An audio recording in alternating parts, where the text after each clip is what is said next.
Well, if you ever needed any more proof that the politically correct contribute absolutely nothing to society, Immigration New Zealand has come up with a fucking brilliant new strategy for New Zealanders as far as immigrants go. Now, I'm one for not intimidating people coming to a new country. I'm one for making people feel welcome. New Zealand is a cultural melting pot. And shit, there's not a single person here whose ancestors or relatives at some point haven't come here from someone else. And yes, that includes Māoris, because the Māoris sailed here years and years and years before the Europeans did. But anyways, I'm one for welcoming new people to the country, but Immigration New Zealand's new brilliant idea? Cutting back on New Zealand slang because it might intimidate people coming in. Well, to you, Immigration New Zealand, on behalf of myself and New Zealand, I give a hearty yeah nah bro. Now the sheer laughability that some of what gives us our national identity is intimidating to newcomers aside, we are all and have been immigrants at some point. Our families have anyway. Not us specifically, but our families. My grandfather and great-grandfather came here from Scotland in 1925. And rather than being intimidated by the local vernacular and going back to Scotland, my family settled here. My grandfather had a lot of children, one of which was my father, who then had me, who has no children that I know of, but they will grow up, they will learn to love the country, and if they want to take off elsewhere, sweet as. But you don't see people going to other countries and demanding that fucking the other countries change their culture for them. They go to those countries, they adapt to how those other countries do things. That's part of immigrating to a new nation, is you adopt the ways of the nation you go to. This whole thing of, oh, they don't like the local vernacular, therefore you need to stop, to me is akin to walking into someone else's house and telling them to take their fucking shoes off, take the beer out of the fridge, chuck the fridge out and change the wallpaper because it looks like shit. It's not your right to do so, it's obnoxious, and it's being a bad house guest. Now, I've heard some people say, oh, well that's a bit xenophobic, don't you think, Damo? And no, I don't think it's fucking xenophobic, because I'm not saying that the people that immigrate over here need to get the fuck out. I'm saying, get with the program.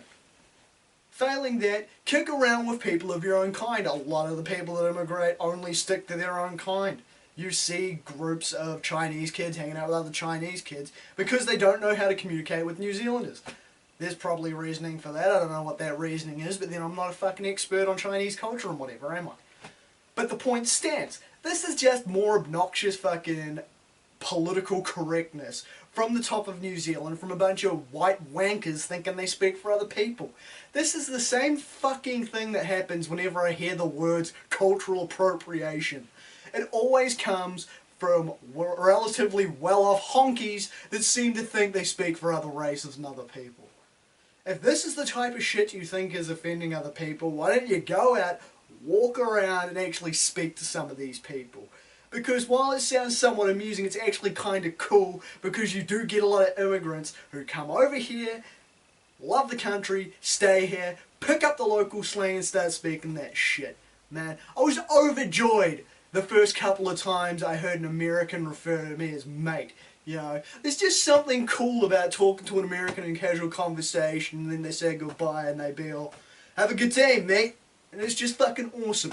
I dig that shit. I love it when people come over here and embrace the culture, because we are a very fucking cool little country. Maybe that's my own national pride, whatever. I love New Zealand, cannot say that enough. There's another space in your Damo bingo game. Whatever, man. We do not have to change shit. This annoys me because this reminds me of a specific incident. Christmas 2008. The Labour Party kowtowed to a bunch of people fucking complaining because of Christmas lights in Wellington. Labour's little fucking excuse for complying was, oh, it offends them, take them down. We want to be all-inclusive. There's being all-inclusive and then there's being a spineless bitch. We celebrate Christmas here. If they don't like it, hit the fucking bricks. No one's forcing them to celebrate Christmas, but this is New Zealand. We traditionally celebrate Christmas. Wellington is New Zealand's capital, therefore the backbone of New Zealand. Ergo, someone from Labour should have just been like, look, this is New Zealand, we celebrate Christmas, that's what the lights are for, and if you're not down with that, I got 2 words for you. But point being, we're an inclusive nation, but there's somewhere where you've got to draw a fucking line. We have cultural identity for a reason. We are a melting pot, and that's why we have what we have. We are the output of a multicultural input. If people want to be excluded, that's on them. We try and be as welcoming as we possibly can, but we are not going to de-New Zealandize New Zealand just because a bunch of people that wanted to come here don't fucking like it. And for a bunch of fucking rich white fucking honkies to tell us that we're in the wrong for being the best fucking New Zealand we can be is just asinine. So if you don't like it, fuck off. If you're part of Immigration New Zealand or this was your genius idea, shut the fuck up. And to the rest of you, I'm Damien Skyfire. Till next time.